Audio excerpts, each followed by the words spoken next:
wind kicked up, rustling leaves and bringing a chill to the air. Pinpricks of fear poked my spine as I walked around the van to the rear doors, and Missy started growling again.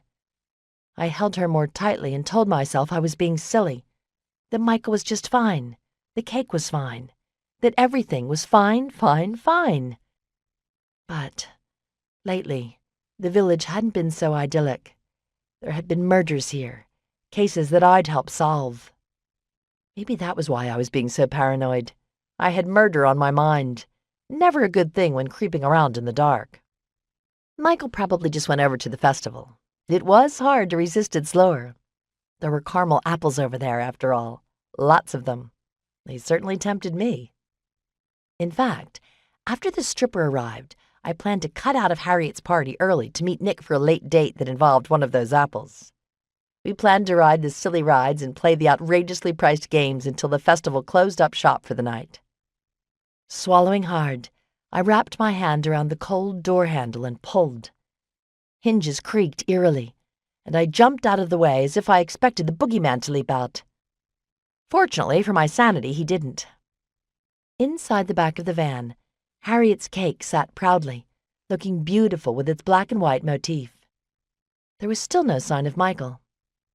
My ponytail slashed against my face from a sudden gust of wind. I tucked my hair into the collar of my turtleneck as I tried to figure out how to carry the cake into the pub myself. Missy continued to shake, and I startled when I heard voices on the enchanted trail. Old-fashioned gas lights and white twinkle lights strung in the trees illuminated the shortcut path that led from the parking lot to the paved trail as a couple emerged, holding hands and snuggling against each other. I relaxed a little, trying not to let my anxiety get the better of me. But as the couple passed by, Missy growled and wriggled. I set her down, and she took off toward the trampled dirt path, stretching her leash to its limits. She beelined for something lying in the brush, something that suddenly brought back those pinpricks. A shoe. A large sneaker. So out of place that it made me nervous. Glancing around, I walked slowly toward it. Wind whistled through the trees, echoing eerily above my head. What did you find, Missy?" Missy half growled, half cried. My heart beat so hard I could feel it in my throat.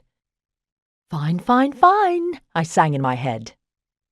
The shoe lay on the edge of the path, upside down in the long grass. I held up my cell phone, using its glow as a flashlight as I looked around the shrubbery area. Missy pulled me deeper into the tall brush, her nose to the ground. Suddenly, she let out a loud yap and started whimpering.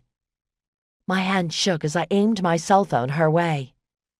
The wind stopped, and the night was deafeningly quiet as the light fell upon my worst nightmare. A bloody sock-covered foot stuck out from beneath a mound of branches.